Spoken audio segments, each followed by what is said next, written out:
Salam God Lovers, percayalah hidup kita berharga di mata Tuhan. Mari pagi ini bawa hidupmu memuji memuliakan Tuhan. Hidupmu berharga bagi Allah. Tiada yang tak berkenan di hadapannya. Dia ciptakan kau seturut gambarnya. Sungguh terlalu indah kau bagi dia. Dia berikan kasihnya bagi kita. Dia telah relakan segala-galanya. Dia disalib untuk tebus dosa kita. Sungguh hidupmu sangatlah berharga. Bulu yang terkulai takkan dipatahkannya. Dia akan jadikan indah. Sungguh lebih berharga sumbu yang tak pudar, takkan dipadamkannya. Dia akan jadikan terang untuk kemuliaannya. Bulu yang terkulai takkan dipatahkannya. Dia akan jadikan indah. Sungguh lebih berharga sumbu yang tak pudar, takkan dipadamkannya. Dia akan jadikan terang untuk kemuliaannya. Dia akan jadikan terang untuk kemuliaannya.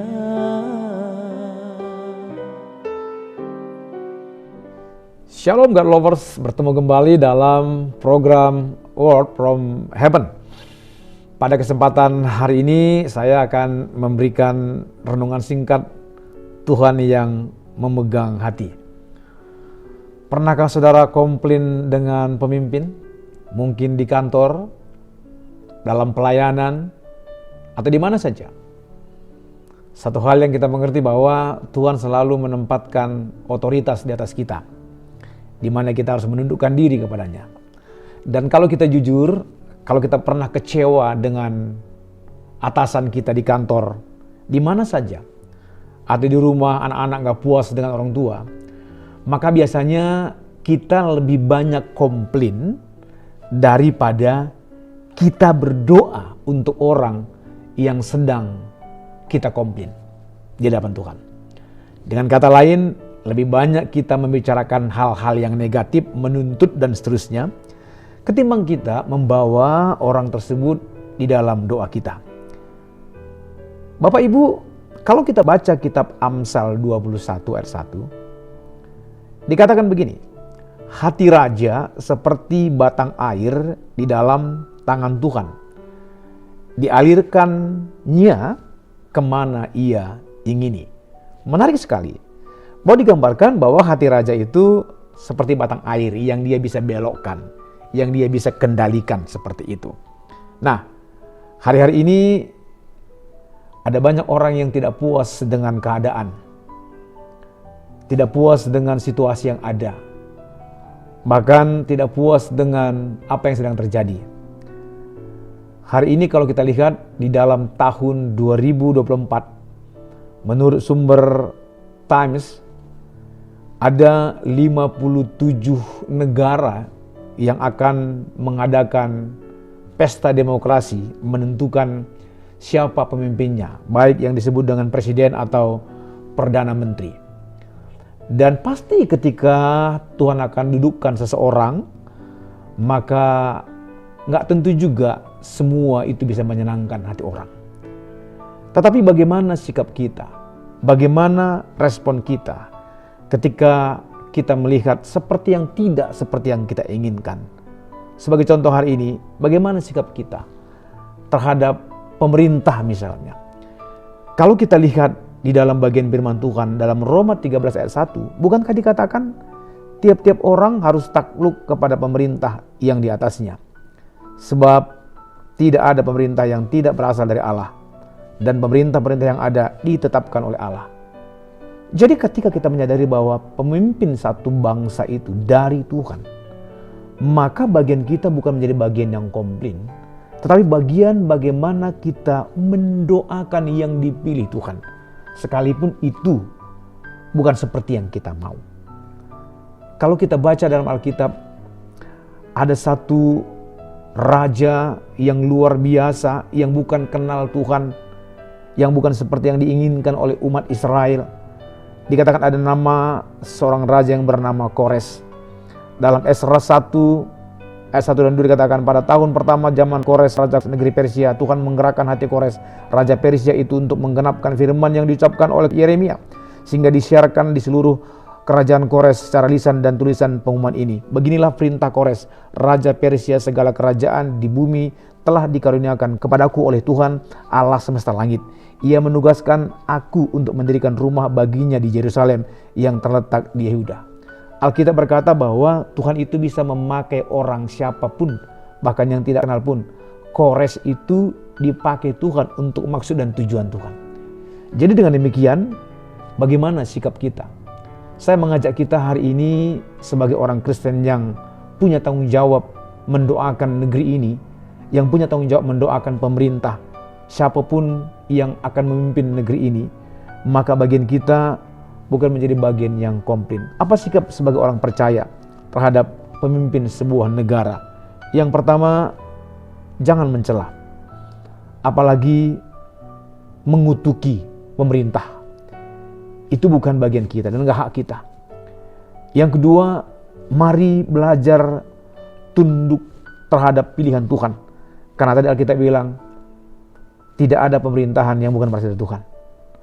Nah, tapi yang menarik adalah ketika kita melihat keadaan yang tidak baik, keadaan yang tidak seperti yang kita inginkan di hati kita, maka yang ketiga yang paling perlu adalah bagaimana kita menjadi pendoa di hadapan Tuhan.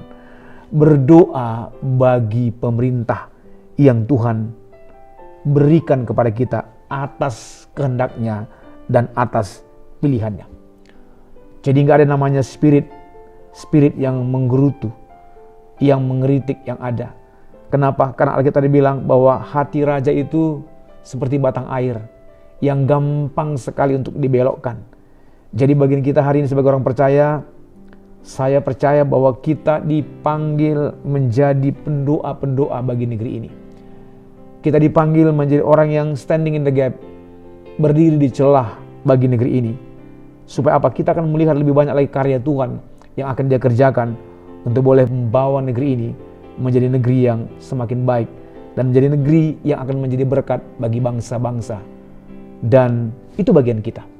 Jadi bagian kita hari ini berdiri sebagai pendoa. Kenapa? Karena Alkitab berkata, hati raja itu seperti batang air di tangan Tuhan yang gampang sekali dibelokkan.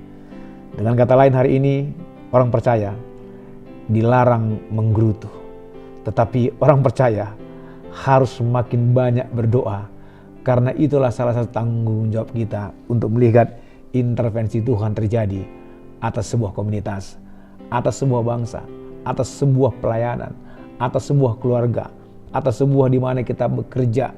Itu semuanya diperlukan orang-orang yang berdiri sebagai pendoa, yang berdiri di celah atau standing in the gap.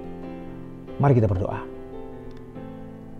Kami mau memiliki paradigma yang baru, Tuhan. Setiap kali kami melihat tidak seperti yang kami inginkan, tidak seperti yang kami mau, supaya kami berhenti menjadi orang yang sungut-sungut, berhenti membicarakan yang bukan porsi kami. Tapi kami ambil sikap, ambil keputusan hari ini, berdoa, standing in the gap, membawa pilihan Tuhan, mempercayai Tuhan, Tuhan yang bertindak, yang bisa mengubah sikap hati. Bahkan seperti engkau bisa memakai Raja Kores, maka siapapun yang engkau akan tentukan menjadi pemimpin kami. Ini hal yang sama, Tuhan berkuasa berdaulat untuk mengubah hati. Terima kasih semuanya. Roh yang menggerutu kami tinggalkan dalam nama Tuhan Yesus. Terima kasih Tuhan, terpuji nama Yesus yang hidup, dalam nama Yesus. Amin. God lovers, mari kita membagikan link YouTube ini untuk saudara-saudara kita, kerabat, dan teman-teman. Kiranya ini boleh menjadi berkat. Terima kasih, Tuhan Yesus memberkati. Shalom.